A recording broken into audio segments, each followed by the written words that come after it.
According to the World Meteorological Organization's State of the Climate 2024 update, 2015 to 2024 will be the warmest 10 years on record. The loss of ice from glaciers, sea level rise, and ocean heating are accelerating, and extreme weather is wreaking havoc on communities and economies across the world. The tiny Baltic Sea, like a drop of water, reflects global changes that have shaken the climate system of the planet. Over the past 30 years, the world ocean has warmed by 1 degree Celsius, and the shallow Baltic Sea by 2. The inaccurate notion of warming gives rise to vain hopes for a longer bathing season and higher tourist attractiveness for the Baltic coast. In fact, the temperature rise of both air and water ultimately leads to a catastrophic increase in storm activity, and with storms, say goodbye to sandy beaches. The climate has gone wild. The sea is pushing inland. Valuable coastal areas risk losing their significance unless the raging sea takes them away altogether.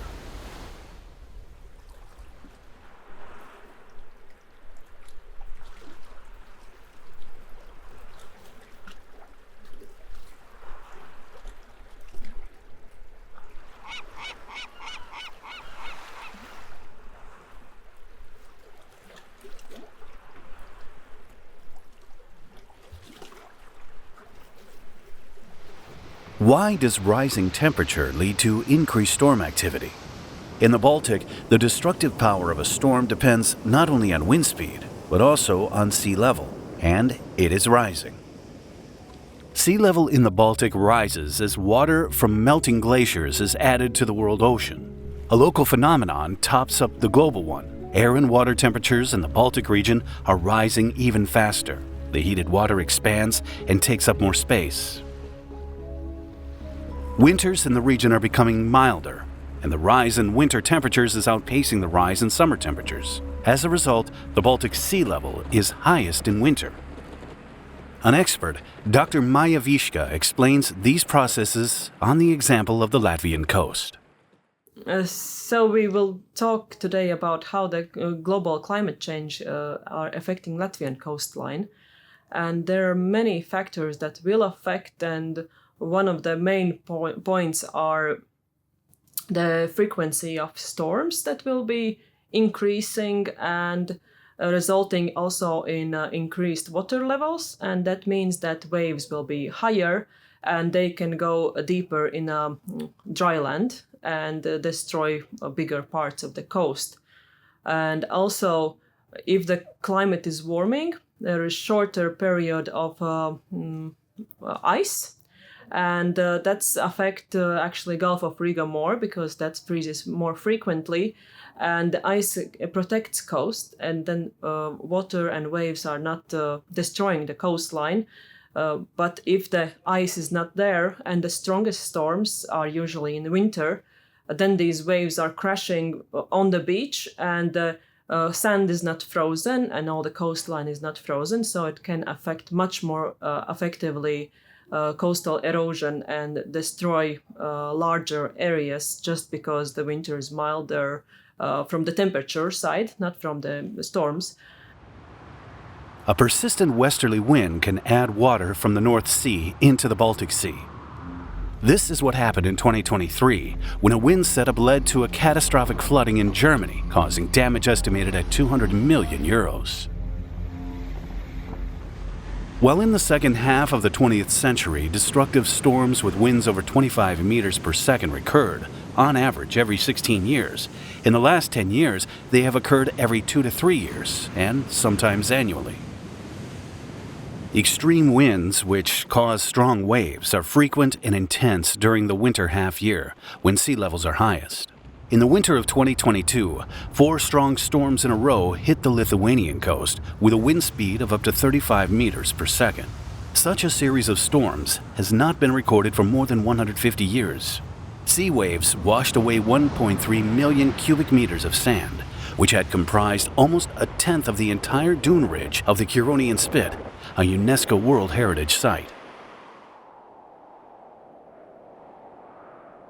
The Baltic hurricane season usually begins in October and ends in March. However, in August of 2024, a powerful storm accompanied by heavy, prolonged rainfall caused damage to the popular Latvian resort of Jūrmala, estimated at 11 million euros.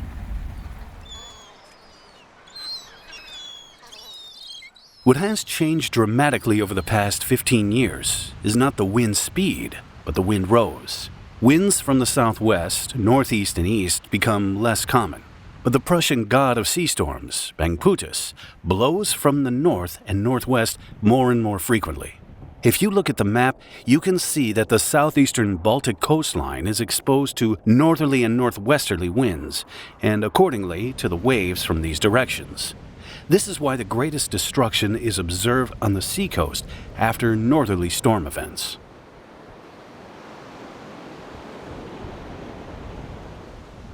Dr. Loreta Kelpšaitė points out that the instability of the climate system is particularly evident when the effects of local changes overlap each other.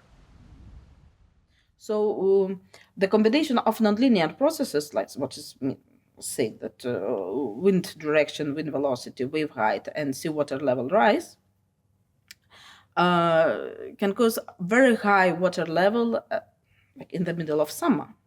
So 6th of July in 2016, in Palanga, the water level was up to 1 meter higher than normal, so mean sea water level.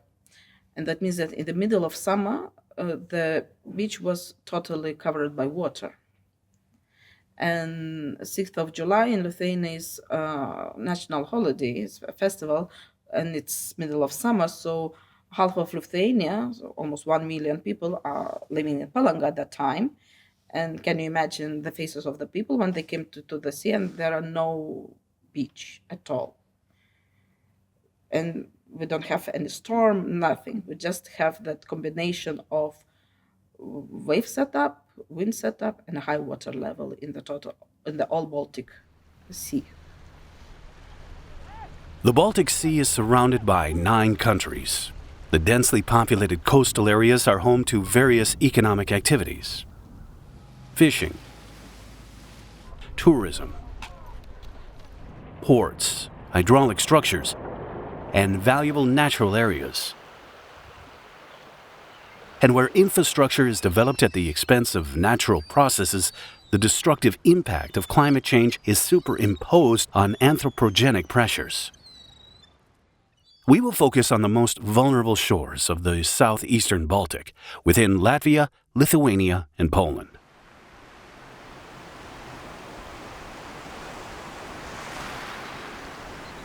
What should a coastal resident do if the coast is retreating? At times, people who lived by the coast had to move under the onslaught of the advancing sea. But gradually, they learned to stand up for coastal areas. Take the great experience of the Dutch alone. But in the Baltic, too, the protection of the coast from erosion and floods has its long history. Over the centuries, various coastal protection structures have been created and put in practice, including groins, sand traps, breakwaters, and seawalls. The thing with coastal protection is if you start, you cannot stop. It is like the basic understanding of coastal functioning is that if there are some aggressive, some invasive actions taken to combat coastal erosion, you will have to fight this war for a long time, and you will have to use in time some even more aggressive approaches, even heavier structures, and to keep this coastline from moving landward. This is a basic idea of coastal management, let's say. But isn't it time to abandon rigid structures in favor of softer interventions? For example, using sand nourishment on beaches to ensure natural dynamics. or preserving tidal wetlands that mitigate flooding, or restoring coastal dunes damaged by intensive tourism development.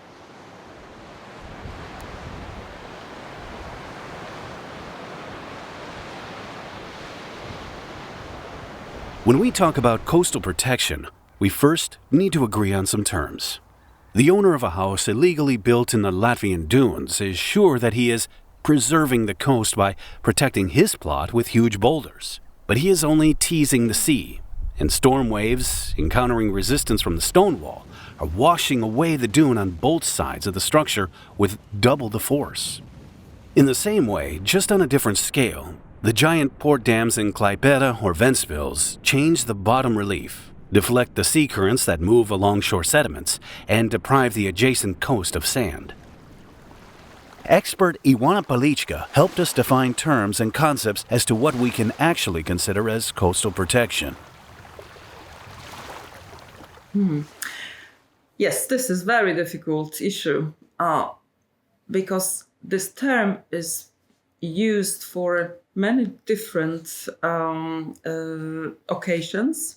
First and probably most known is the coastal protection against the sea, and it's aimed to protect also the infrastructure which has been already built at the seacoast.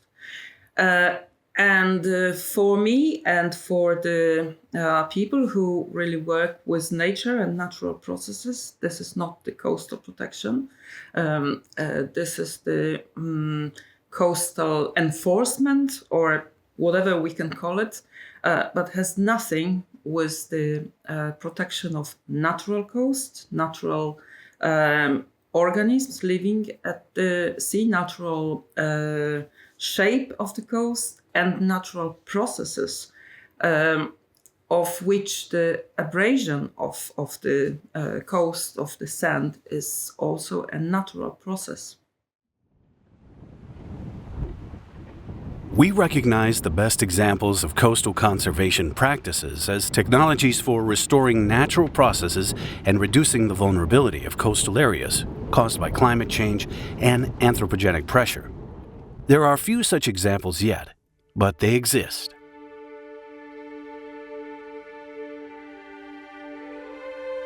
The Lithuanian seacoast is 100 kilometers long, and half of it is occupied by the Curonian Spit, a UNESCO World Heritage Site. The Coastal Management Program is implemented by the Curonian Spit National Park Administration in the Curonian Spit and by Klaipėda City district municipalities and Palanga City municipality in the mainland part of the coast. Experts believe that for the time being, Lithuania has probably the most comprehensive policy instruments for the integrated coastal zone management in the entire Baltic Sea region. The Coastal Zone Law and the 20-year National Coastal Management Program were adopted by the Lithuanian Parliament in 2002. Such radical measures were taken after the Hurricane Anatoly hit the Lithuanian coast in December 1999, destroying beaches all over the Lithuanian coast. The economic damage was estimated at €950,000. In 2023, a new national coastal protection program for the following 10 years was adopted, giving priority to the conservation of natural coastal processes in accordance with HELCOM Recommendation 16.3 of 1995. The protection of the Curonian Spit seacoast is the key to its integrity and existence, and the fordune, made by human hands in the 19th century, is an integral part of the outstanding universal value of the World Heritage Site.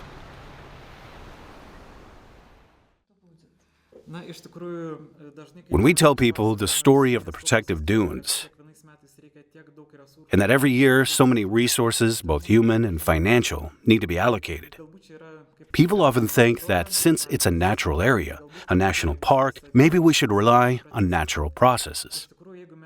But in fact, if we did not take care of the fordune, the fate of Neringa would be very sad. The fordune itself might be breached, some areas might be flooded, and seawater might even reach the Curonian Lagoon and possibly divide the spit into separate islands. Therefore, the care of the foredune, which began 200 years ago, must be continued. More than 200 years ago, the Curonian spit could have disappeared as a result of destructive human mismanagement. After the woods that held back the wind-blown sands was destroyed during the 7 Years' War, a disaster broke out. The shifting dunes, rolling from west to east, buried 14 fishing villages.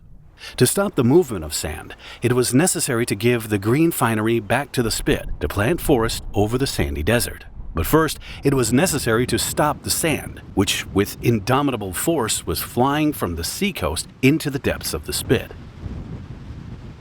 The construction of the foredune, a protective coastal ridge, began in 1803 under the guidance of Soren Bjorn, the Prussian royal plantations inspector. He proposed a simple solution of 2 parallel wicker fences placed in 50 meters from the water's edge. Sand driven by wind accumulated between the fences, and then new trapping fences were built on top of the emerging ridge of the future foredune. And so on, meter by meter, for all of 100 kilometers of the coast. The formed slopes of the foredune were reinforced with zigzag fences and planted with sand-loving grasses to give them stability.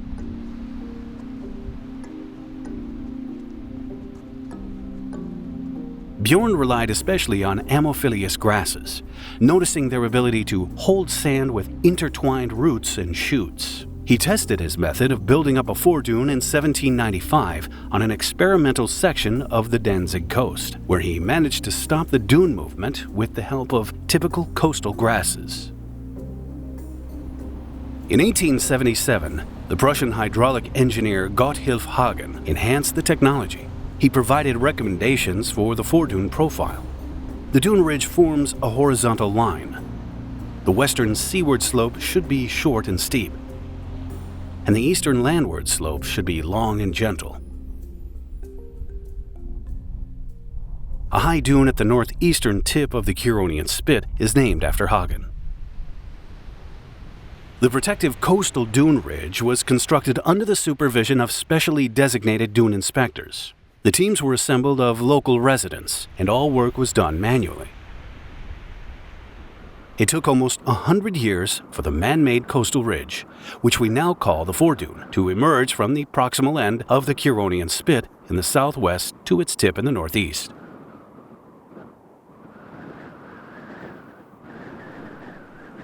In 2000, the Curonian Spit was inscribed in the UNESCO World Heritage List as an outstanding example of a landscape of sand dunes that is under constant threat from natural forces, wind and tide. After disastrous human interventions that menaced its survival, the spit was reclaimed by massive protection and stabilization works that began in the 19th century and are still continuing to this present day.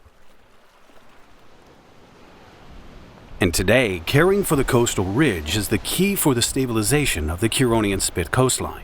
The foredune needs to be regularly maintained and restored after each season of autumn and winter storms. Every spring, the Curonian National Park staff, responsible for monitoring and protecting the dunes, walk all 50 kilometers of the Curonian Spit and inspect the most vulnerable areas that need repairing. We pay the most attention to the western slope and record all damage. It is also important to note that we do not forget about protective and recreational infrastructure and look for what needs to be restored. After the coastline checkup, a detailed scientifically based action plan is worked out. It is important to mention that the maintenance of the protective dunes has always been professional, throughout history and today as well. We consult with scientists, including specialists from Klaipėda University and the Nature Research Center in Vilnius, who have many years of experience. They provide recommendations on what measures should be taken to solve problems and identify problem areas. They also help us predict what future scenarios may be there especially in the context of climate change.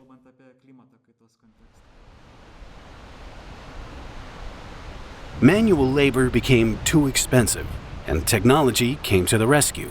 The key conditions for the protective functioning of the foredune are its integrity and the intended profile shape. First of all, the profile of the dune's western slope is to be restored after being destroyed by sea waves. Its grade has to be of 60 degrees. Then comes the turn of laying brushwood. This work, which at first glance needs human hands to be done, is indeed performed by a person who sits in an excavator cabin and controls precise movements of a bucket, picking up and laying bundles of brushwood down the slope of the dune. For an area of 100 square meters, 1 cubic meter of coniferous branches is required. The brushwood is laid with the heavy end down. The layers are staggered. If you adhere to this technology, the sand brought by the wind and sea will accumulate in the brushwood layer, building up the foredune rather than destroying it. Every year, 40,000 square meters of dune slopes in the national park are covered with brushwood. Climate change is predicted to increase the volume of work by half. Maintenance of the foredune also includes repairs to the stairs and decks on the paths leading to the sea. The total cost of coastal management in 2024 amounted to 130,000 euros. The method, proven over centuries, does work. About 20 million cubic meters of sand has accumulated over the entire period of the Curonian Spit Foredune Ridge Formation.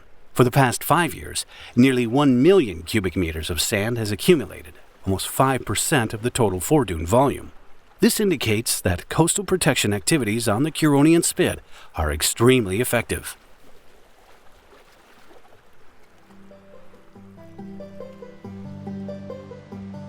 Palanga is the most popular resort on the Lithuanian coast. There are twice as many sunny days here as in Lithuania on average, and in summer, several 100,000 vacationers join the 15,000 local population. Tourists are attracted by the sea. There are equipped paths leading through the dunes to the sea, but in Palanga there are no such strict rules as in the Curonian Spit National Park, and vacationers often cross the dunes wherever they want. Thus, the summer anthropogenic load is added to the destruction caused by autumn and winter storms.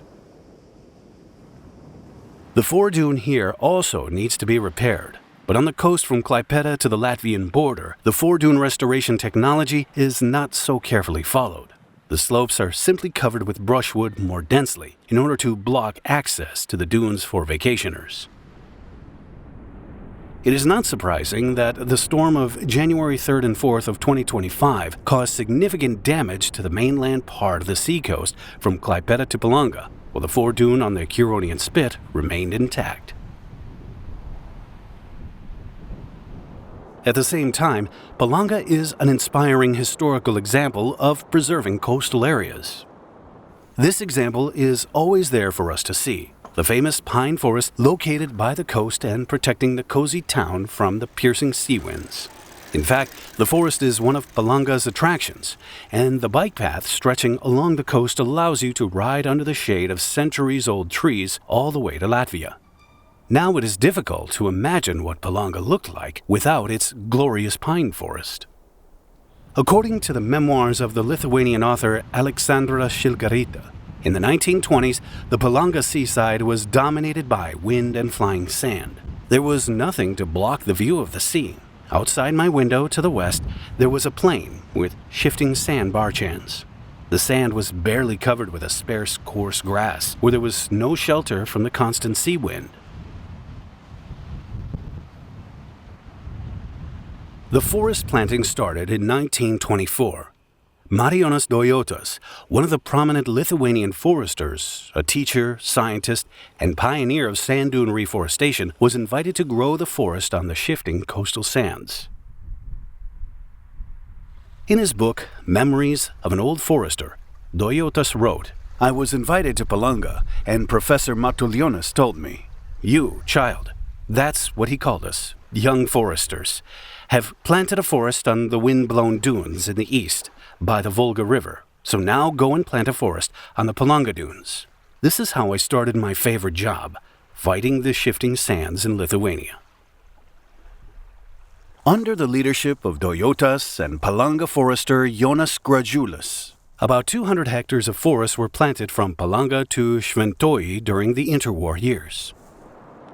Foresters, students, and local residents were all working here.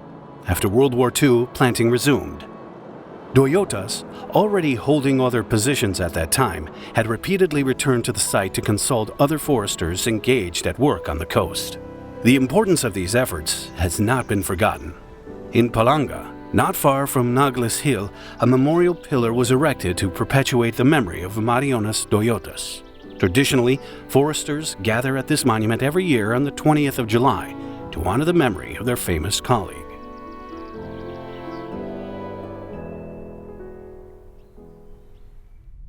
The Latvian seacoast stretches for 497 kilometers, of which 150 kilometers are in danger of being destroyed.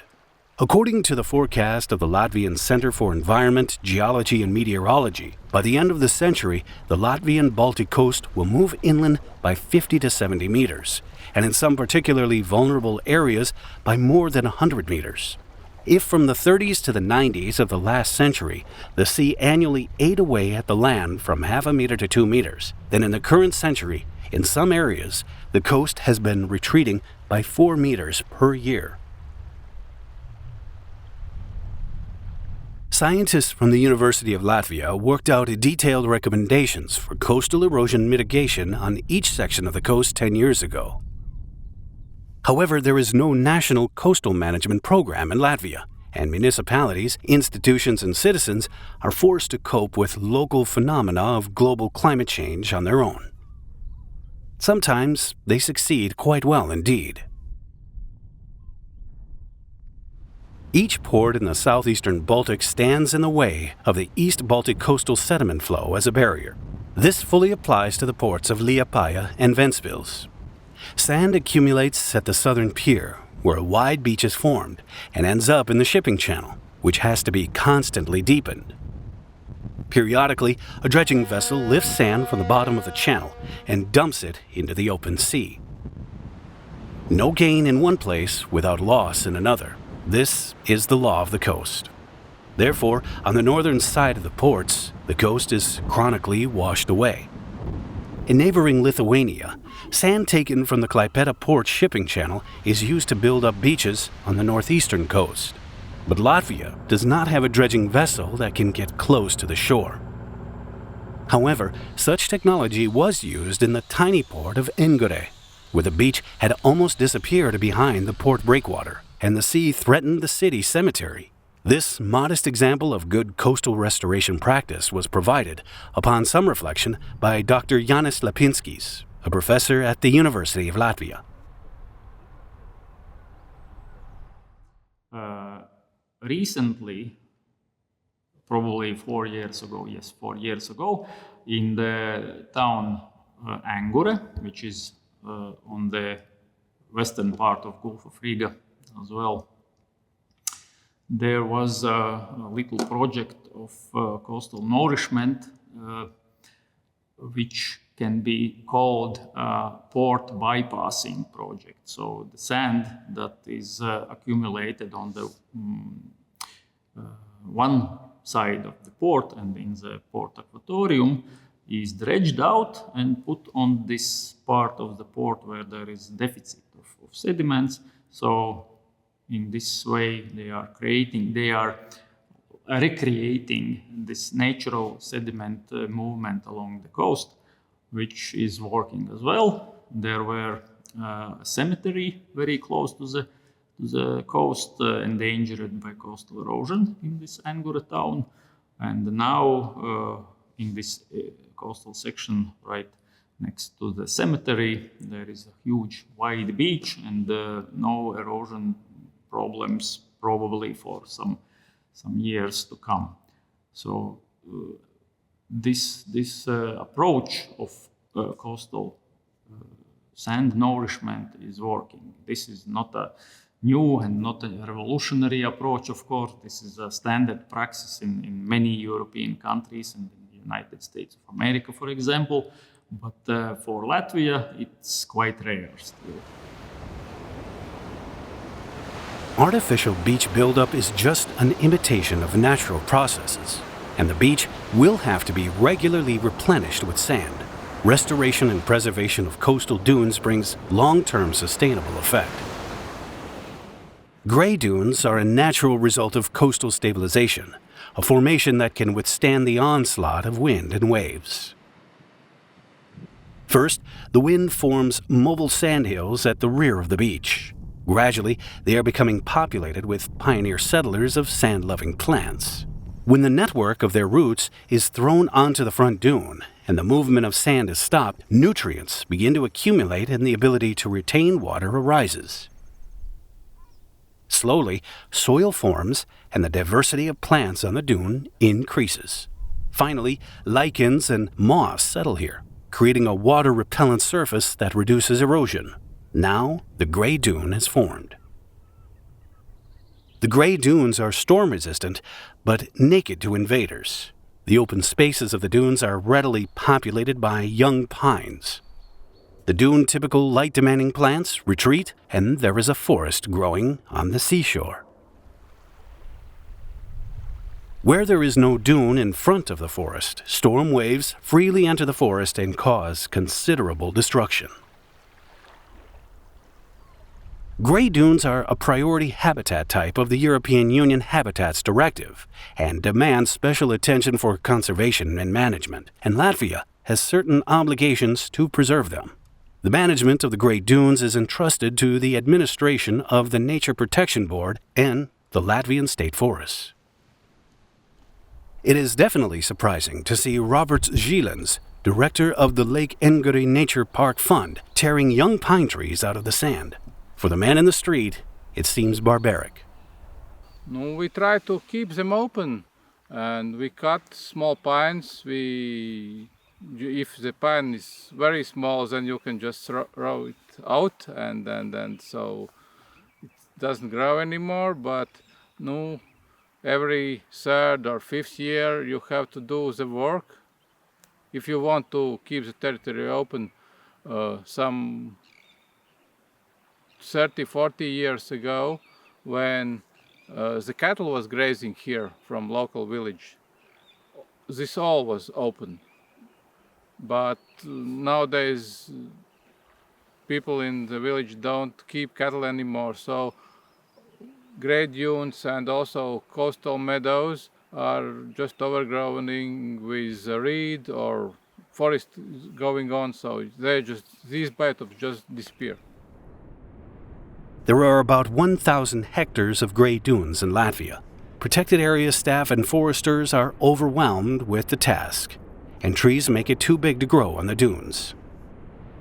The Latvian Green Movement launched a gray dune conservation project in 2021, focusing on several areas identified by experts from the University of Latvia as the most vulnerable. One of those areas is the Rakakapa Nature Park in the bend of the Laia River.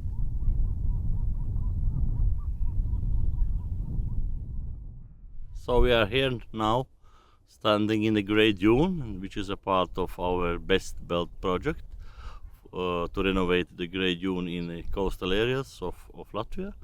And here you can see how the Grey Dune actually looks like.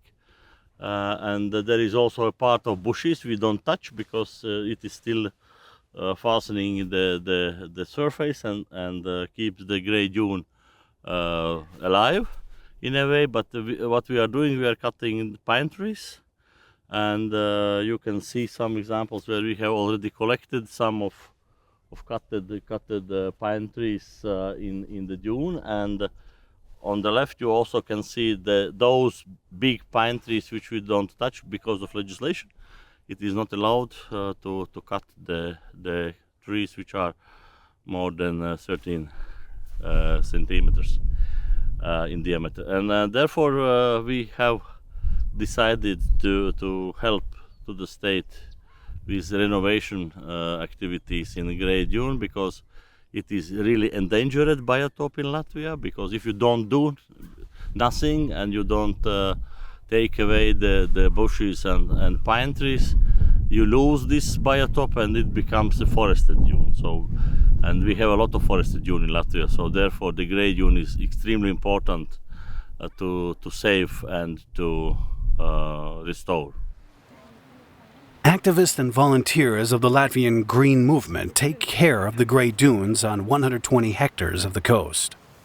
In order to restore the dunes, it is necessary to ensure the support of the local government, forestry department, and nature protection department. To attract volunteers, the activists of the movement engage with a lot of local residents, especially school children, organize discussions, introduce young people to important issues of coastal protection. Each year, more than 100 volunteers participate in the restoration of the Grey Dunes.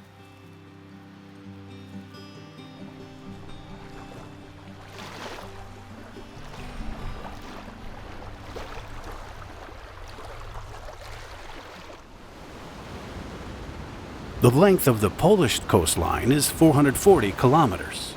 A new state coastal management program for the next 20 years is being developed in Poland.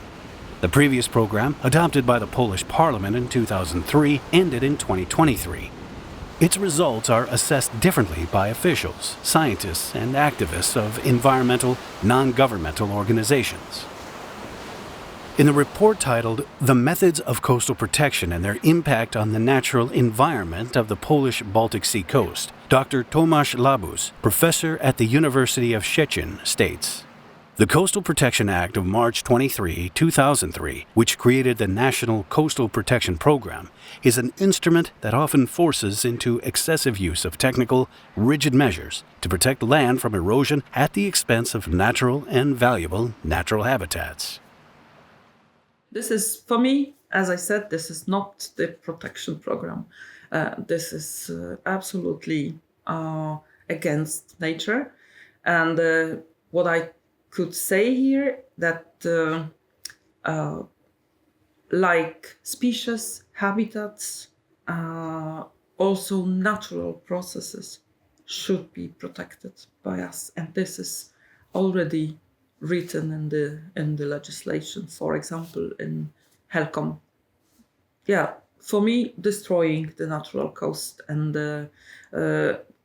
putting effort on building artificial protection of the coast, but for human and not for the nature. After consultations with Polish experts, we settled on two examples. One of them is a realized ideal approach to coastal ecosystem protection. The other one is a historical method, which is controversial from a modern point of view. Both examples are presented on the Hel Peninsula. The Hel Peninsula is part of the Natura 2000 network. Almost all of the dune plant communities of the southeastern Baltic are found here, as well as the Grey Dunes, of course. The Natura 2000 network was created in Poland in 2004 as one of the requirements for the country to join the European Union. But it did not save the Hel Dunes. The tip of the peninsula is the most popular tourist destination, visited by 200,000 tourists every year.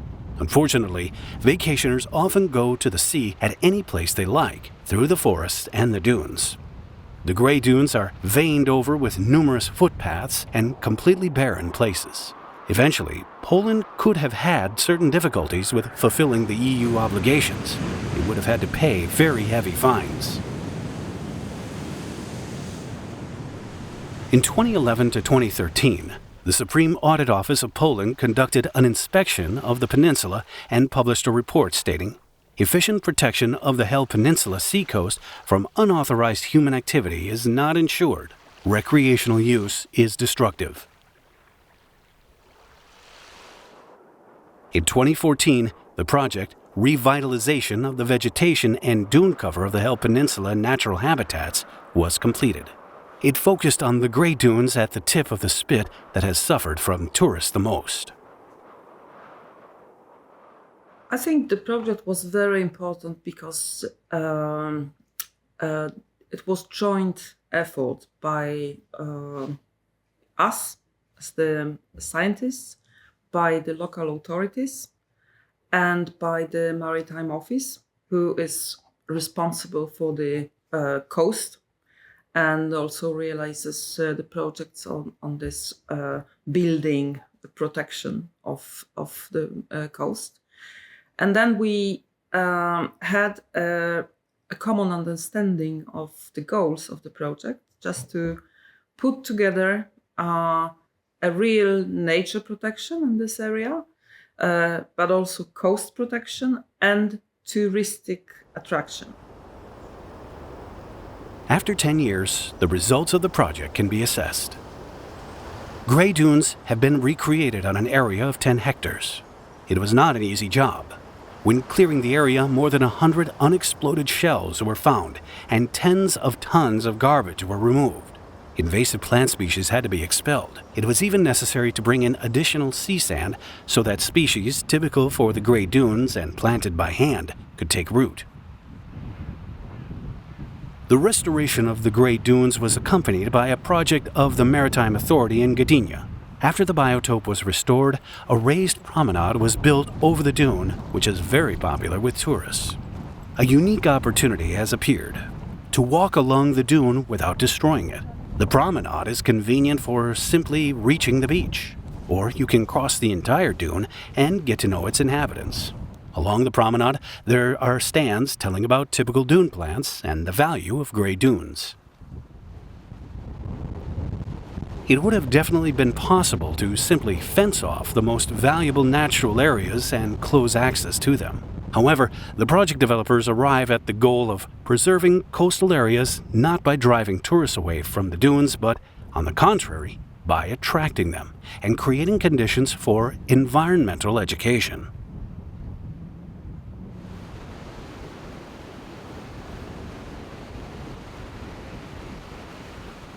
In 1938, the port of Władysławowo was built at the proximal end of the Hel Peninsula. This was a wrong decision that entailed additional expenses. The port piers interrupted the natural flow of sediment, and the erosion of the seashore began.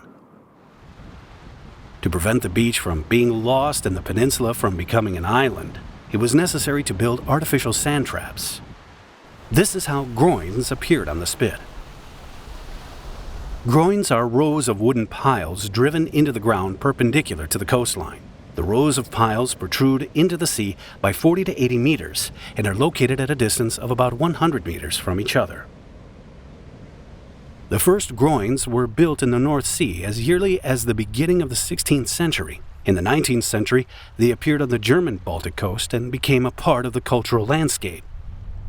They reduced the intensity of the wave impact on the beach, slow down the longshore current, reduce coastal erosion, catch sand deposits, due to which the beach grows.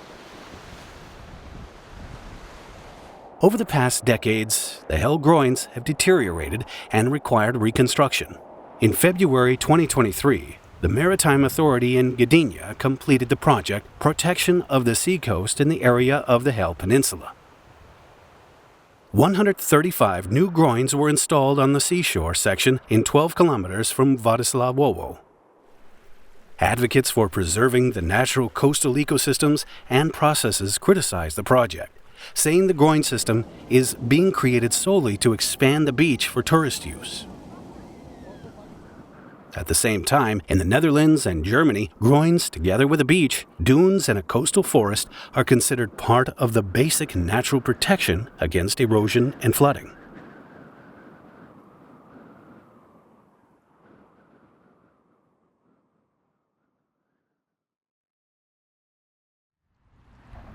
The multi-factor task of coastal conservation requires awareness, responsibility, collaboration, and compromise. Anthropogenic impact makes the global climate system unsteady, triggering a chain reaction of local changes. Yes, on the coastline you just see the results maybe. That's not where the climate warming is coming just from tourists on the beach. The tourist on the beach is suffering from the effects like the temperature rises or the storminess, and it's comes from the other place. So in a global, if we look all the people, what have they done and how they affect the climate, they're just playing part in the force of nature that can come back. So it's not like it's more global interaction, not just tourists that come to the beach. However, tourism does have a strong impact on the coast, largely determining its condition. Tourist attractiveness of the seashore as one of the main interests for local authorities and often the major source for local budget overshadows other interests. And as I said, it needs an evolution in the way of thinking, but we probably don't have time for evolution. It's a very big question mark for me if this is possible to reach the consensus in this nature protection and other interests, which is tourism, which is the protection of the coast in the way of understanding by the Maritime Office. So for me, it's just it's a question mark. But there is an advantage for us to solve these complex issues, which is the best practices of our neighbors. And there is an understanding that the shores of the Baltic area are connected by sea currents and depend on each other, sharing the sand. So if we have our country borders in our minds, the Baltic Sea does not have borders.